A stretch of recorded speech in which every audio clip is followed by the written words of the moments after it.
মুআবিয়া রাদিয়াল্লাহু তাআলা আনহু দীর্ঘদিন থেকে সিরিয়ার শাসক, গভর্নর। ওমর রাদিয়াল্লাহু তাআলা আনহুর খেলাফত আমলে মুআবিয়া রাদিয়াল্লাহু তাআলা আনহু প্রথম সিরিয়ার গভর্নর হয়েছেন। উসমান রাদিয়াল্লাহু তাআলা আনহুর শাসন আমলে উনি গভর্নর হিসেবে কন্টিনিউ করেছেন। তো মুআবিয়া রাদিয়াল্লাহু তাআলা আনহুর যে সৎ শাসন, এই সৎ শাসনে সিরিয়ার মানুষ তার ভক্ত হয়ে গেছে। তার যে ন্যায়পরায়ণতা, আদালত, তার যে চিন্তা চেতনা, উচ্চ চিন্তা ভাবনা। তো দীর্ঘ 20-30 বছর মুআবিয়া রাদিয়াল্লাহু তাআলা আনহু সিরিয়ার শাসক, সৎ এবং ন্যায়পরায়ণ গভর্নর হিসেবে। তো এই জন্য সিরিয়ার মানুষের পক্ষে অন্য কাউকে মুআবিয়াকে বাদ দিয়ে মেনে নেওয়া খুব কঠিন ছিল। যে কোনো একজন খলিফা এসে মুআবিয়াকে বাদ দিবে এবং ওই জায়গায় আরেকজন গভর্নর করবে, এটা খুব কঠিন ছিল সিরিয়ার মানুষের জন্য। তাহলে সিরিয়ার মানুষেরা আদিকাল থেকেই মুআবিয়া রাদিয়াল্লাহু তাআলা আনহুর ভক্ত। আর যারা নিজেদেরকে শিয়া দাবি করে, এরা আলী রাদিয়াল্লাহু তাআলা আনহুর ভক্তি এবং শ্রদ্ধার দাবি করে। ফলত যুগ যুগ থেকে যারা শিয়া, তারা সিরিয়ার মানুষকে সহ্য করতে পারে না। যেমন লাস্ট যে বাশার আল আসাদ বা যারা ছিল, যে সিরিয়ার মানুষকে সহ্য করতে না পারার কারণ কি? ইরান সিরিয়ার মানুষকে সহ্য করতে পারে না। এটা ওই 1400 বছর আগের হিস্ট্রি। কেন 1400 বছরের লিগ্যাসি ধরে রেখে এখনও সিরিয়ার মানুষেরা মুআবিয়া, আবু সুফিয়ান তাদেরকে ভালোবাসে। কিন্তু তাদেরকে ভালোবাসতে গিয়ে যদি কেউ আলী রাদিয়াল্লাহু তাআলা আনহুকে ছোট করে, তাহলে ওটাকে বলা হয় নাসিবি। ওটাও বাতিল ফিরকা, ওটাও একটা বাতিল ফিরকা। শিয়া যেমন একটা বাতিল ফিরকা, নাসিবি একটা বাতিল ফিরকা। ভারসাম্য বজায় রাখতে হবে। রাসূল সাল্লাল্লাহু আলাইহি ওয়াসাল্লামের সাহাবী মুআবিয়াও, রাসূল সাল্লাল্লাহু আলাইহি ওয়াসাল্লামের সাহাবী আলীও রাদিয়াল্লাহু তাআলা আনহু, কারো প্রতি বিদ্বেষ রাখা যাবে না। তো আমি ঘটনা প্রবাহ তুলে ধরতেছি। তো মুআবিয়ার পরে সর্বপ্রথম পিতার পরে পুত্র খলিফা হবে, এই সিস্টেমটা চালু হয়। তিনি তার ছেলে ইয়াজিদকে দায়িত্ব দেন। তো ইয়াজিদের হাতে মোটামুটি মক্কা মদিনা বাদে সারা ইসলামী বিশ্বের সবাই বায়াত করে ফেলেছে। সমগ্র ইসলামী বিশ্বের সবাই ইয়াজিদের হাতে বায়াত করে ফেলেছে। অনেক বড় বড় সাহাবীও বায়াত করেছে, কিন্তু মক্কা এবং মদিনার মানুষরা বায়াত করেনি। মক্কা এবং মদিনার মানুষের এটা পছন্দ হয়নি যে শাসকের পরে তার ছেলে শাসক হবে, এবং মক্কা মদিনা তখন বড় বড় সাহাবীরা ছিলেন। কিন্তু তারা আর নতুন কারো হাতে বায়াত নিবে এরকমও হয়নি, যদিও পরবর্তীতে আব্দুল্লাহ বিন জুবাইরের হাতে মক্কার মানুষ বায়াত নিয়েছে, আর মদিনার মানুষেরা কারো হাতে বায়াত নেয়নি। সর্বশেষে তারা ইয়াজিদ এবং উমাইয়া খলিফা তাদের হাতে বায়াত নেয়। তো কুফার মানুষেরা চিঠি লেখে হুসাইন রাদিয়াল্লাহু তাআলা আনহুর কাছে যে আমরা আপনার হাতে বায়াত নিতে চাই, আপনি কুফায় আসেন, আপনাকে আমরা খলিফা হিসেবে নির্ধারণ করতে চাই। তো মদিনায় অবস্থান করা আব্দুল্লাহ বিন ওমর, আব্দুল্লাহ বিন আব্বাস, তারা মদিনায়, তারা সবাই হুসাইন রাদিয়াল্লাহু তাআলা আনহুকে বুঝান যে এই কুফার মানুষ আপনার বাবার সাথে গাদ্দারি করেছিল, এদের প্ররোচনায় পা দিয়ে আপনি মদিনা ছেড়ে যায়েন না, এরা আবার আপনার সাথে গাদ্দারি করবে, মুনাফিক। কিন্তু এই পরিমাণ চিঠি কুফা থেকে হুসাইন রাদিয়াল্লাহু তাআলা আনহু রিসিভ করেন যে উনি বিশ্বাস করেন যে না, কুফার মানুষের উপর ভরসা করা যায়। তো উনি ওনার চাচাতো ভাইকে প্রথম পাঠিয়েছিলেন, সেও পজিটিভ নিউজ দেয় যে না, আসেন কুফার মানুষ আপনার পাশে দাঁড়াবে। কিন্তু যখন হুসাইন রাদিয়াল্লাহু তাআলা আনহু তার পরিবার পরিজনকে নিয়ে রওনা করলেন কুফার উদ্দেশ্যে, ততদিনে কুফার মানুষ তার আসল চেহারা দেখিয়ে ফেলেছে। তারা যেই গাদ্দারি, যে মুনাফিকি তার পিতার সাথে করেছে, একই গাদ্দারি মুনাফিকি হুসাইন রাদিয়াল্লাহু তাআলা আনহুর সাথে করেছে। হুসাইন রাদিয়াল্লাহু তাআলার পাশে এসে যে দাঁড়াবে, তাকে যে বাঁচাবে, তার জন্য লড়াই করবে, কিচ্ছু করেনি। জাস্ট ফাও চিঠি পাঠিয়ে দাওয়াত দিয়ে রেখে, মানে আমাদের বাংলা ভাষায় বলে যে মই দিয়ে গাছে উঠাই দিলাম, পরে মইটা নিয়ে নিলাম।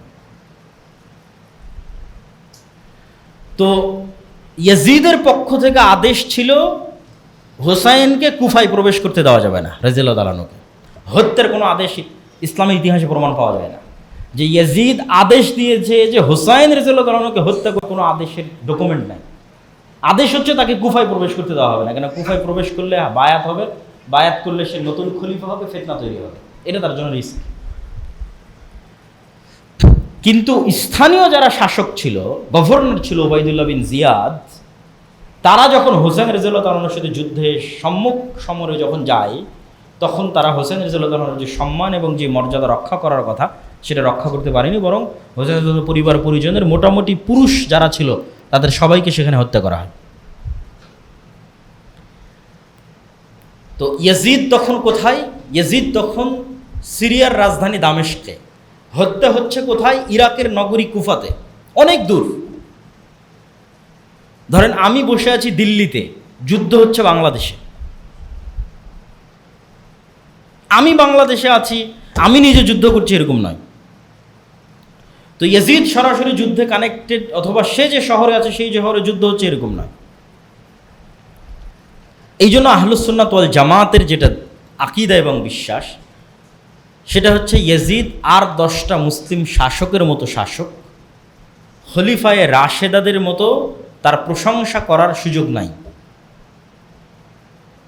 কেননা সে সাহাবিও নয় যে তারা আমার প্রশংসা করতে হবে।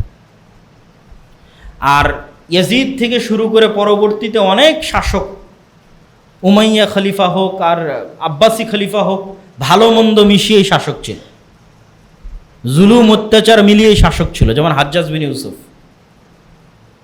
জুলুম অত্যাচার মিলিয়েই শাসক ছিল। তো এই যে ঘটনা, এই ঘটনা দুঃখজনক, হৃদয় বিদারক। কেননা হোসাইন রাদিয়াল্লাহু তাআলা এবং হাসান রাদিয়াল্লাহু তাআলাকে রাসূল সাল্লাল্লাহু আলাইহি ওয়াসাল্লামের ভাষায় জান্নাতের সর্দার হিসেবে ঘোষণা করা হয়েছে, এবং তার রাসূল সাল্লাল্লাহু আলাইহি ওয়াসাল্লামের অনেক দিক থেকে কানেক্টেড। এক, রাসূল সাল্লাল্লাহু আলাইহি ওয়াসাল্লামের আপন চাচা আবু তালেবের ছেলে, আলীর ছেলে, চাচাতো ভাইয়ের ছেলে, আপন চাচাতো ভাইয়ের ছেলে, একদিক থেকে কানেক্টেড। দুই, আপন মেয়ের ছেলে, ফাতিমা রাদিয়াল্লাহু তাআলা আনহার ছেলে, এবং রাসূল সাল্লাল্লাহু আলাইহি ওয়াসাল্লামের আদর, সেবা এবং যত্ন এবং স্নেহে মানুষ হয়েছে। যেহেতু রাসূল সাল্লাল্লাহু আলাইহি ওয়াসাল্লামের নিজের কোনো ছেলে বেঁচে ছিল না, ফলত মেয়ের ছেলেরাই তার কাছে সবসময় থাকতো, নানার কাছে নাতি নাতনিরাই বেশি থাকতো। তাহলে নিজের ছেলের মতো করেই তিনি হাসান এবং হোসেন রাদিয়াল্লাহু তাআলাকে মানুষ করেছেন। ফলত এটা অবশ্যই হৃদয় বিদারক, দুঃখজনক। কিন্তু এটাও মাথায় রাখতে হবে যে কোনো হৃদয় বিদারক দুঃখজনক ঘটনার যদি পলিটিসাইজ করা হয়, রাজনীতিকরণ করা হয়, আমি ওই রাজনীতির পাঠ হব কিনা। তো এইটা রাজনীতিকরণ কিনা তার উদাহরণ কই থেকে পাবেন? আবু বকর রাদিয়াল্লাহু তাআলা আনহু স্বাভাবিক মারা গেছে, আমাদের কোনো অবজেকশন নাই, কিন্তু ওমর রাদিয়াল্লাহু তাআলা আনহুকে তো হত্যা করা হয়েছে। তো ওমর রাদিয়াল্লাহু তাআলা আনহুর হত্যা সম্মানের দিক থেকে বেশি হৃদয় বিদারক, না হাসান এবং হোসাইন রাদিয়াল্লাহু তাআলা আনহুর হত্যা বেশি হৃদয় বিদারক? 2 নম্বর, ওসমান রাদিয়াল্লাহু তাআলা আনহু কোরআন পাঠরত অবস্থায় সমগ্র মদিনা ঘেরাও করে কোরআন পাঠরত অবস্থায় তাকে হত্যা করা হয়েছে। তিনি হৃদয়ের আবেগ নিয়ে তার বাড়ির ছাদে দাঁড়িয়ে বলেছেন, মানুষেরা, ওই কুয়ার পানি তোমরা আমাকে পান করতে দিচ্ছ না, যেই কুয়া আমি ওসমান গনি আমার টাকা দিয়ে রাসূল সাল্লাল্লাহু আলাইহি ওয়াসাল্লামের যুগে কিনে দিয়েছি। ওই মসজিদে তোমরা আমাকে সালাত আদায় করতে যেতে দিচ্ছ না, যেই মসজিদ রাসূল সাল্লাল্লাহু আলাইহি ওয়াসাল্লামের সাথে আমরা তৈরি করেছি। তো ওসমান রাদিয়াল্লাহু তাআলা আনহুকে যে কোরআন পাঠরত অবস্থায় হত্যা করা হলো, সম্মানের দিক থেকে ওসমান রাদিয়াল্লাহু তাআলা আনহুর হত্যা বেশি হৃদয় বিদারক, না হোসেন রাদিয়াল্লাহু তাআলা আনহুর হত্যা বেশি হৃদয় বিদারক? তো তাহলে ওসমান রাদিয়াল্লাহু তাআলা আনহু কোন দিন মারা গেল, সেই দিনের শোক কোথায়? আমরা তো কেউ জানি না ওসমান রাদিয়াল্লাহু তাআলা কবে মারা গেছে, ওই দিনের শোক তো কেউ পালন করে না। ওমর রাদিয়াল্লাহু তাআলা আনহু কবে মারা গেল, তাকে হত্যা করা হলো, ওই দিনের শোক কোথায়? সব বাদ দিলাম, মুহাম্মদ সাল্লাল্লাহু আলাইহি ওয়াসাল্লাম কোন দিন মারা গেল, সেই দিনের শোক কোথায়? তাহলে শোক পালনের একটা বিধিবিধান ইসলামে আছে। একটা স্বাভাবিক মানুষ মারা গেলে শোক 3 দিন, স্বামী মারা গেলে স্ত্রীর শোক 4 মাস 10 দিন, এর বাইরে শোক পালনের আর কোনো বিধান নাই। এই জন্য ইসলামে মুহাম্মদ সাল্লাল্লাহু আলাইহি ওয়াসাল্লাম কবে মারা গেছে ওই দিনে কোনো সাহাবী শোক পালন করেনি, ওমর কবে মারা গেছে এটা নিয়ে সাহাবীরা শোক করেনি, ওই দিনকে উদযাপন হয়নি। এটা ইসলামের মধ্যেই নাই এই সিস্টেম। তারপরের যেটা পয়েন্ট, সেটা হচ্ছে যে আলে বাইতের প্রতি ভালোবাসা। আলে বাইত মানে আল্লাহর নবীর পরিবার পরিজন, আত্মীয় স্বজনের প্রতি ভালোবাসা। এটা ইসলামের পাঠ। না হলে আমরা দরুদ শরীফে এই দোয়া পড়তাম না যে আল্লাহুম্মা সাল্লি আলা মুহাম্মাদু ওয়া আলা আলি মুহাম্মাদ কামা সাল্লাইতা আলা ইব্রাহিম ওয়া আলা আলি ইব্রাহিম ইন্নাকা হামিদুম মাজিদ। আল্লাহ ইব্রাহিমের পরিবারের উপরে যেমন দয়া রহমত বর্ষণ করেছেন, ওই রকম দয়া রহমত বর্ষণ করেন আমার নবী মুহাম্মদ সাল্লাল্লাহু আলাইহি ওয়াসাল্লামের পরিবারের উপর। তো এটা তো আল্লাহ নবীর পরিবারের উপর ভালোবাসা থেকে আমরা দরুদ পাঠ করি। কিন্তু আল্লাহর নবীর পরিবার মানে নট অনলি হুসাইন রাদিয়াল্লাহু তাআলা আনহু। কেন নট অনলি হুসাইন? আপনাকে মিলিয়ে দিই। হুসাইন রাদিয়াল্লাহু তাআলা আনহু যদি আল্লাহর নবীর কন্যার সন্তান হওয়ার কারণে আলে বাইতের অংশ হয়, অথবা আলী রাদিয়াল্লাহু তাআলা আনহু যদি আল্লাহর নবীর কন্যাকে বিবাহ করার কারণে আলে বাইতের অংশ হয়, তাহলে উসমান রাদিয়াল্লাহু তাআলা আনহু আল্লাহর নবীর একটা নয় দুইটা কন্যাকে বিবাহ করেছেন, উম্মে কুলসুম এবং রোকাইয়া, একজনের মৃত্যুর পর আরেকজনকে। তাহলে ফাতেমার হাজবেন্ড, ফাতেমা রাদিয়াল্লাহু তাআলা আনহার স্বামী, ফাতেমার স্বামী হওয়ার কারণে যদি ভালোবাসার পাত্র হয়, একই কারণে আল্লাহর নবীর দুই কন্যার স্বামী হওয়ার পরেও উসমান কেন ঘৃণার পাত্র হবে? নাউজুবিল্লাহ। তাহলে এটা আলে বাইতের প্রতি ভালোবাসা নয়, এটা পলিটিক্স। আলে বাইতের প্রতি ভালোবাসা হলে এক মেয়েকে বিবাহ করেছে আলী রাদিয়াল্লাহু তাআলা, দুই মেয়েকে বিবাহ করেছে উসমান রাদিয়াল্লাহু তাআলা। ধরলাম যে আলী রাদিয়াল্লাহু তাআলা আনহু রাসূল সাল্লাল্লাহু আলাইহি ওয়াসাল্লামের আপন চাচার ছেলে, রাসূল সাল্লাল্লাহু আপন চাচা আবু তালেব, তার ছেলে আলী। তাহলে রাসূল সাল্লাল্লাহু আলাইহি ওয়াসাল্লামের চাচা তো ভাই হওয়ার কারণে যদি আলী রাদিয়াল্লাহু তাআলা আনহু ভালোবাসার পাত্র হয়, তো রাসূল সাল্লাল্লাহু আলাইহি ওয়াসাল্লামের আর চাচা ছিল না? হামজা ইবনে আব্দুল মুত্তালিব, আব্বাস ইবনে আব্দুল মুত্তালিব, আব্বাস ইবনে আব্দুল মুত্তালিবের ছেলে আব্দুল্লাহ বিন আব্বাস হাজার হাজার হাদিস বর্ণনা করেছে। তাহলে আপনি একই সময়ে আলী ইবনে আবি তালেবের প্রতি ভালোবাসা রাখবেন আর আব্বাস ইবনে আব্দুল মুত্তালিবের প্রতি বিদ্বেষ রাখবেন, তাহলে এটা আলে বাইতের প্রতি ভালোবাসা নয়। ডাল মে কুছ কালা হয়, এখানে অন্য কোনো প্রবলেম আছে, অন্য কোনো সমস্যা আছে। আর বড় বড় আলেম ওলামা সবাই একমত, কেননা এই বিষয়ে কোরআনের আয়াত সরাসরি অবতীর্ণ হয়েছে যে রাসূল সাল্লাল্লাহু আলাইহি ওয়াসাল্লামের স্ত্রীরাও আলে বাইতের অংশ। সূরা আহজাবের মধ্যে আল্লাহ বলছেন, ইয়া নিসা আন-নবী লাস্তুন্না কা আহাদিম মিনান নিসা, হে নবীর স্ত্রীগণ তোমরা অন্য মহিলাদের মতো নও। বলতে বলতে সবশেষে বলছেন যে আহলাল বাইত, তোমরা হচ্ছে আহলে বাইতের অংশ, মানে রাসূল সাল্লাল্লাহু আলাইহি ওয়াসাল্লামের পরিবারের অংশ। তা রাসূল সাল্লাল্লাহু আলাইহি ওয়াসাল্লামের স্ত্রীরা যদি আলে বাইতের অংশ হয়, তাহলে রাসূল সাল্লাল্লাহু আলাইহি ওয়াসাল্লামের কন্যা আপনার কাছে ভালোবাসার পাত্র ফাতেমা রাদিয়াল্লাহু তাআলা আনহা, তার ছেলে মেয়ে হাসান হোসেন ভালোবাসার পাত্র, কিন্তু আল্লাহর নবী যাকে ভালোবাসেন আয়েশা রাদিয়াল্লাহু তাআলা আনহা, তিনি আপনার কাছে ঘৃণার পাত্র। তাহলে তো আপনি আলে বাইতের প্রতি ভালোবাসা রাখেন না। আয়েশা রাদিয়াল্লাহু তাআলা আনহা আল্লাহর নবীর স্ত্রী, তিনিও আলে বাইতের অংশ। তাহলে ফাতেমাকে ভালোবাসলে আয়েশাকে কেমনে ঘৃণা করতে পারেন? শুধু তাই নয়,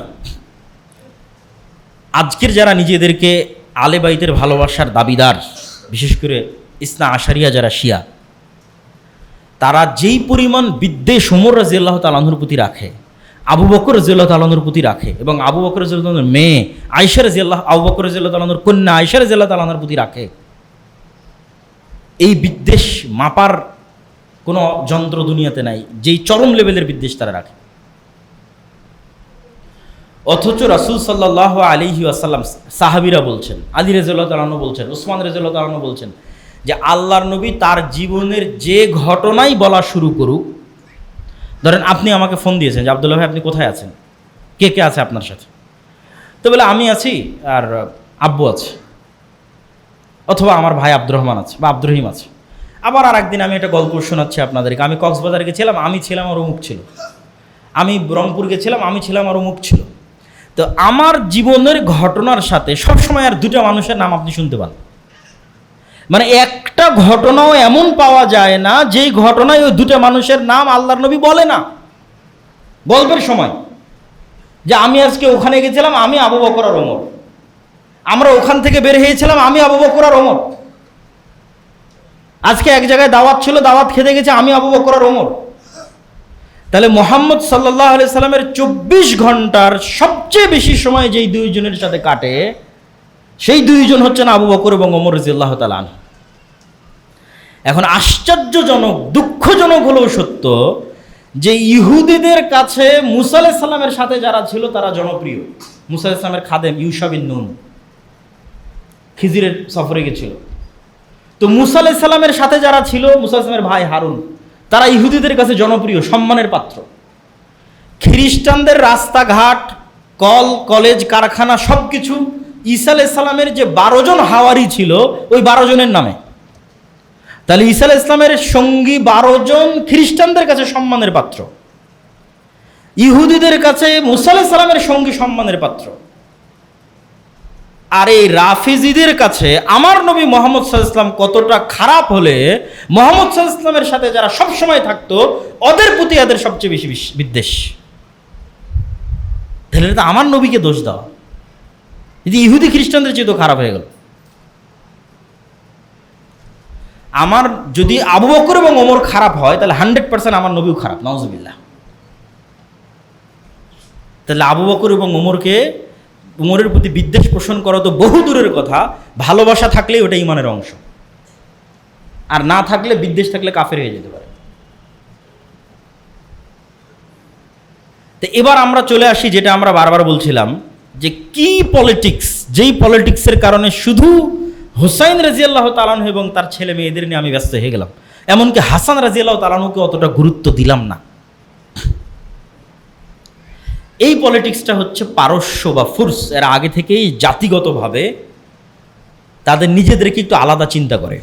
এই জন্য ইসলাম যত জায়গায় প্রবেশ করেছে সব জায়গায় ইসলামের কারণে ভাষা পর্যন্ত মানুষের চেঞ্জ হয়ে গেছে। কোথায় স্পেনের মানুষের কোনোদিন ভাষা আরবি ছিল না, কিন্তু ইসলাম যখন ওখানে ঢুকেছে মানুষরা নিজের ভাষা ভুলে গেছে, আরবি সবাই শিখে গেছে। প্রথম যেখানে ইসলামের ভাষা গ্রহণ করেনি এটা হচ্ছে ফুরস, পারস্যরা, আজকের যেটা ইরান। ফার্সি ভাষার যে ইতিহাস এবং ঐতিহ্য, তো এই পারস্য সাম্রাজ্যের পুরো পতন হয় ওমর রাদিয়াল্লাহু তাআলা আনহুর হাতে। আর এই পারস্য সম্রাটের কোনো একজন কন্যা যুদ্ধ বিজয়ের পর ওমর রাদিয়াল্লাহু তাআলা আনহু নিজে হুসাইন রাদিয়াল্লাহু তাআলা আনহুর সাথে বিবাহ দেন। এই লিঙ্কটা ওরা ঐতিহ্য হিসেবে ধারণ করেছে, যে আমাদের পারস্য সাম্রাজ্যের যে ইতিহাস, এই ইতিহাসের একটা পার্ট হুসাইন রাদিয়াল্লাহু তাআলার সাথে কানেক্ট হয়ে গেছে। ফলত হুসাইন রাদিয়াল্লাহু তাআলা আনহুকে সম্মান করা, গ্লোরিফাই করা, দ্যাট মিনস আমরা আমাদের অতীত পারস্য সাম্রাজ্যকে গ্লোরিফাই করতেছি। আর এই হৃদয় বিদারক গল্প বানিয়ে এইটার ভিকটিম করব হচ্ছে যারা পলিটিক্সে আমাদের বিরোধী, তাদেরকে ভিকটিম করব। আয়েশা রাদিয়াল্লাহু তাআলা আনহা, ওমর রাদিয়াল্লাহু তাআলা আনহু, ওসমান রাদিয়াল্লাহু তাআলা আনহু, আলে বাইতের কারণে নয়, কেন আমি আগেই প্রমাণ দিয়েছি এনারা সবাই আলে বাইতের অংশ। এবং যাকে নিয়ে সবচেয়ে বেশি মতবিরোধ তার বিষয়ে একটা আশ্চর্যজনক তথ্য দিই। মুআবিয়া রাদিয়াল্লাহু তাআলা আনহু তো সাহাবী, মুআবিয়া রাদিয়াল্লাহু তাআলা আনহুর পিতা আবু সুফিয়ান সাহাবী। এইটা ঠিক যে আবু সুফিয়ান রাদিয়াল্লাহু তাআলা আনহু মক্কা বিজয়ের পূর্ব পর্যন্ত মক্কার কুরাইশদের সর্দার, বদরের যুদ্ধে আল্লাহর নবীর বিরুদ্ধে, উহুদের যুদ্ধে আল্লাহর নবীর বিরুদ্ধে নেতৃত্বে, খন্দকের যুদ্ধে আল্লাহর নবীর বিরুদ্ধে নেতৃত্বে, মানে মক্কার কুরাইশদের আবু জাহালের পরে সবচেয়ে বড় সর্দারের একজন আবু সুফিয়ান রাদিয়াল্লাহু তাআলা আনহু। কিন্তু মক্কা বিজয়ের সময় তিনি ইসলাম গ্রহণ করেন। তো এইটার কারণে কি তার প্রতি কোনো অসম্মান, তার প্রতি কোনো দোষ ত্রুটি দেওয়ার সুযোগ আছে কি না, এই প্রশ্নের উত্তর হচ্ছে যত সাহাবী ইসলাম গ্রহণ করেছে এরা সবাই আগে কোনো না কোনোভাবে মুহাম্মদ সাল্লাল্লাহু আলাইহি ওয়াসাল্লামের শত্রু ছিল। ওমর রাদিয়াল্লাহু তাআলা নিজেই ছিল, খালিদ বিন ওয়ালিদ নিজেই ছিল, আমর ইবনুল আস নিজেই ছিল। খালিদ বিন ওয়ালিদ আর আমর ইবনুল আস তো গোটা মুসলিম বিশ্ব বিজয় করেছে, তো ওই খালিদ বিন ওয়ালিদ তো মুহাম্মদ সাল্লাল্লাহু আলাইহি ওয়াসাল্লামের শত্রু ছিল। তা যেহেতু মুহাম্মদ সাল্লাল্লাহু আলাইহি ওয়াসাল্লাম সত্যের দাওয়াত নিয়ে এসেছে, প্রথমে তো মানুষ শত্রুতা করবেই, না হলে আবু জাহালের ছেলে ইকরিমা, তাকে কি করবেন আপনি, কি বলবেন? যারা মিথ্যা নবীর দাবিদার হয়েছিল ওমর, আবু বকর রাদিয়াল্লাহু তাআলা আনহুর যুগে, তাদের বিরুদ্ধে সবচেয়ে বড় সেনাপতি ছিল আবু জাহালের ছেলে ইকরিমা মুসলমানদের পক্ষে। তখন আবু জাহালের ছেলে এই জন্য আগে আপনি ঘৃণা করবেন, এই সুযোগ ইসলামে নাই। ইসলামের মানদণ্ড ভিত্তি হচ্ছে ইমানের উপর। ইসলাম গ্রহণ করেছে সব শেষ, ইসলামের জন্য কাজ করেছে অতীতের সব শেষ। তো আবু সুফিয়ান রাদিয়াল্লাহু তাআলা আনহু বা উমাইয়া বংশ যারা, এরাও মুহাম্মদ সাল্লাল্লাহু আলাইহি ওয়াসাল্লামের বংশধারার সাথে কানেক্টেড, যেটাকে আমরা কুরাইশ বলি। রাসূল সাল্লাল্লাহু আলাইহি ওয়াসাল্লামের পরদাদা হচ্ছে আব্দে মানাফ। আব্দে মানাফের দুই ছেলে, এক ছেলের নাম হাশেম আর এক ছেলের নাম আব্দে শামস। হাশেমের বংশধর হচ্ছে আব্দুল মুত্তালিব, মুহাম্মদ সাল্লাল্লাহু আলাইহি ওয়াসাল্লাম, আর আব্দে শামসের বংশধর হচ্ছে উমাইয়া, হারব আর আবু সুফিয়ান। তাহলে আবু সুফিয়ান এবং তাদের বংশধরেরা ইব্রাহিমী এবং ইসমাইলি রক্তের উত্তরসূরি, এবং মুহাম্মদ সাল্লাল্লাহু আলাইহি ওয়াসাল্লামের যে কুরাইশ বংশ, এই কুরাইশ বংশের উত্তরসূরি। এক নাম্বার। দুই নাম্বার, আবু সুফিয়ান রাদিয়াল্লাহু তাআলা আনহুর কন্যা উম্মে হাবিবা, এটা অনেকেই জানে না, অথচ এটা প্রতিষ্ঠিত সত্য, এটা জানা দরকার, মানুষের বলা দরকার যে আবু সুফিয়ান রাদিয়াল্লাহু তাআলা আনহুর কন্যা উম্মে হাবিবা, যিনি মুয়াবিয়া রাদিয়াল্লাহু তাআলা আনহুর বোন, তিনি রাসূল সাল্লাল্লাহু আলাইহি ওয়াসাল্লামের স্ত্রী। তো আবু সুফিয়ান রাসূল সাল্লাল্লাহু আলাইহি ওয়াসাল্লামের শ্বশুর, আর মুয়াবিয়া রাদিয়াল্লাহু রাসূল সাল্লাল্লাহু আলাইহি ওয়াসাল্লামের সম্বন্ধী অথবা শালা। তাহলে আপনি তাদেরকে কোথায় থেকে আলে বাইতের বাইরে বের করবেন আর তাদের প্রতি বিদ্বেষ পোষণ করবেন? 3 নাম্বার, সর্বশেষ, আবু সুফিয়ান রাদিয়াল্লাহু তাআলা রাসূলের সাহাবী, মুয়াবিয়া রাদিয়াল্লাহু তাআলা রাসূল সাল্লাল্লাহু আলাইহি ওয়াসাল্লামের সাহাবী। একজন সালাফি সালেহিনের বক্তব্য দিয়ে এই পয়েন্টটা শেষ করব যে ওমর ইবনে আব্দুল আজিজ উমাইয়া বংশের একজন শাসক, যার ন্যায় পরায়ণতার কারণে মানুষ মনে করত যে তিনি 5ম খলিফা হওয়ার যোগ্য। 4টে খোলাফায়ে রাশিদিনের পরে তিনি 5ম খলিফা হবেন। তো তার সম্মান বাড়াতে বাড়াতে অনেকেই তাকে মুয়াবিয়া রাদিয়াল্লাহু তাআলা আনহুর চাইতে বেশি সম্মান দেওয়ার চেষ্টা করতেন। তখন সালাফে সালেহিনরা বললেন যে ওমর ইবনে আব্দুল আজিজের সারা জীবনের আমল আর মুয়াবিয়া রাদিয়াল্লাহু তাআলা আনহুর একটা রাকাত সালাত, একটা সিজদা, যা তিনি মুহাম্মদ সাল্লাল্লাহু আলাইহি সাল্লামের সাথে আদায় করেছেন, এমত অবস্থায় যে তিনি মুহাম্মদ সাল্লাল্লাহু আলাইহি সাল্লামকে নবী হিসেবে ঈমান রাখেন, বিশ্বাস রাখেন, আল্লাহকে রব এবং ইলাহ হিসেবে বিশ্বাস রাখেন, ওমর ইবনে আব্দুল আজিজের সারা জীবনের আমলের চেয়ে শ্রেষ্ঠ। আর এটার পিছনে আল্লাহ নবীর হাদিস দলিল। আল্লাহ নবী বলছে, দুনিয়ার মানুষ, তোমরা উহুদ পাহাড়ের সমান দান করে আমার একজন সাহাবীর 1 মুষ্টি স্বর্ণ দামের সমান নেকি অর্জন করতে পারবো না। কেন? দান করলেই তো হলো না, অন্তরের কোয়ালিটিটা কোথায়, ইমানের কোয়ালিটিটা কোথায়? তাহলে এই জন্য সাহাবীদের সম্মান সর্বোচ্চ জায়গায় রাখতে হবে। আলী রাদিয়াল্লাহু তাআলা আনহুর প্রতি যেমন আমাদের ভালোবাসা থাকবে, হোসেন রাদিয়াল্লাহু তাআলা আনহুর প্রতিও থাকবে, মুয়াবিয়ার প্রতিও থাকবে, আবু সুফিয়ানের প্রতিও থাকবে রাদিয়াল্লাহু তাআলা আনহুম আজমাইন, আয়েশা রাদিয়াল্লাহু তাআলা আনহার প্রতিও থাকবে। এটাই আহলুস সুন্নাত ওয়াল জামাতের আকীদা এবং এটাই শ্রেষ্ঠ এবং সত্য আকীদা। এইটার মধ্যে যে বিভেদ তৈরি করার চেষ্টা করা হবে, ওটাই পলিটিক্স। যেই পলিটিক্স দিয়ে আমি গ্লোরিফাই করবো হোসেন রাদিয়াল্লাহু তাআলা আনহুকে, আর শত্রু বানাবো ওমর রাদিয়াল্লাহু তাআলা আনহুকে, শত্রু বানাবো উসমান রাদিয়াল্লাহু তাআলা আনহুকে, আলী রাদিয়াল্লাহু তাআলা আনহুকে গ্লোরিফাই করব। আর আলী রাদিয়াল্লাহু তাআলা আনহু নিজে বায়াত করলেন যেই উসমানের হাতে, নিজে বায়াত করলেন যে ওমরের হাতে, নিজে বায়াত করলেন যে আবু বকরের হাতে, তাদেরকে শত্রু বানাবো, এটা পলিটিক্স। এইটার পার্ট হওয়া যাবে না। কিন্তু ঘটনা অবশ্যই হোসেন রাদিয়াল্লাহু তাআলা আনহুর যে হত্যার ঘটনা, এটা অবশ্যই হৃদয় বিদারক এবং কষ্টদায়ক, কিন্তু ওইটার শোক হিসেবে উদযাপনের সুযোগ ইসলামে নাই। আর যখন এটা বাড়তে বাড়তে কোন লেভেলে চলে যায় যে আপনি ছুরি দিয়ে আপনার পিঠে আঘাত করে রক্তাক্ত করবেন, ছুরি দিয়ে আপনার মাথায় রক্তাক্ত করবেন, এটা তো আরও হারাম। রাসূল সাল্লাল্লাহু আলাইহি ওয়াসাল্লাম বলছে, সে আমার উম্মতের অংশ নয় যে শোক পালনে তার গাল টানে, তার জামা ছিঁড়ে, সে আমার উম্মতের অংশ না। রাসূল সাল্লাল্লাহু আলাইহি ওয়াসাল্লাম বলছেন, জাহিলি যুগের 4টা বৈশিষ্ট্যের একটা বৈশিষ্ট্য খুব ভয়ঙ্কর, সেটা নেয়াহা, শোক উদযাপন করা। এটা জাহিলি যুগের বৈশিষ্ট্যের একটা। এবং ওই যে হারাম মাসের বিধানের মধ্যে যে আয়াতটা পড়লাম, ওই আয়াতের সর্বশেষ অংশ হচ্ছে ফালা তাজলিমু ফিহিন্না আনফুসাকুম, তোমরা নিজেদের উপর জুলুম করিও না। আত্মহত্যা ইসলামে হারাম কেন? আপনি নিজের হাত কাটতে পারবেন না, এটা হারাম। এটা মানুষের সম্মান। আমরা যে মানুষের সম্মানের আলোচনা করলাম, হারাম মাসের সম্মানের আলোচনা করলাম, তাহলে আপনি শোক পালন করতে গিয়ে, তাজিয়া মিছিল করতে গিয়ে নিজের উপর জুলুম করবেন, অত্যাচার করবেন, আর সেটা দিনের অংশ হবে যে না, এটা সম্ভব না। তো প্রিয় উপস্থিতি, আমরা আমাদের আলোচনার সারমর্ম করি। আমাদের আলোচনার সারমর্ম হচ্ছে, আমরা হারাম মাসের মধ্যে আছি। মাস যেমন হারাম হয়, এলাকা তেমন হারাম হয়, যেমন মক্কা মদিনা। হারাম সম্মানের কারণে হয়, অনেক হালাল বিধান তখন হারাম হয়ে যায়। আর আমরা হারাম মাসের যে মহরম মাস আছে, এই মহরম মাসের 10 তারিখ আশুরা শরীয়তে যেই কারণে উদযাপিত, সেটা হচ্ছে মুসা আলাইহিস সালামের নাজাতে মুসা আর ফেরাউনের ধ্বংস। তাহলে আপনি মহরম থেকে যদি কিছু শিখতে চান, তাহলে মুসার ফেরাউনের ইতিহাস আপনাকে পড়তে হবে। এবং এটা অন্য আর একদিন যদি আমাদের পক্ষে সুযোগ হয় আমরা আলোচনা করবো ইনশাল্লাহ, বা আমার আগের অন্য আলোচনা থেকে আপনারা শুনতে পারেন, বানু ইসরাইলের ইতিহাস থেকে।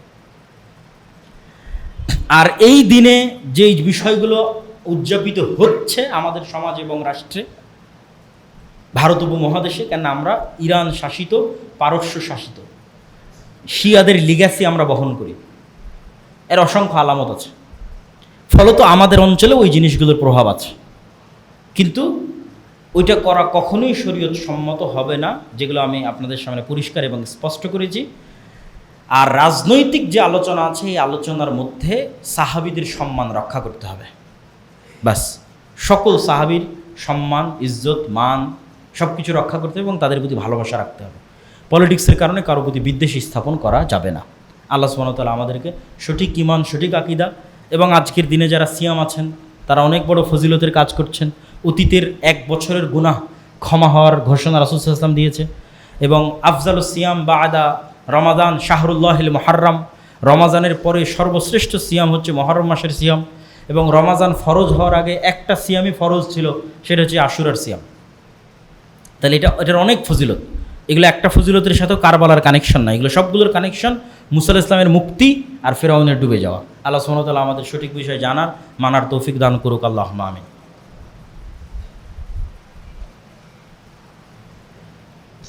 আলহামদুলিল্লাহি ওয়াহদা ওয়াসসালাতু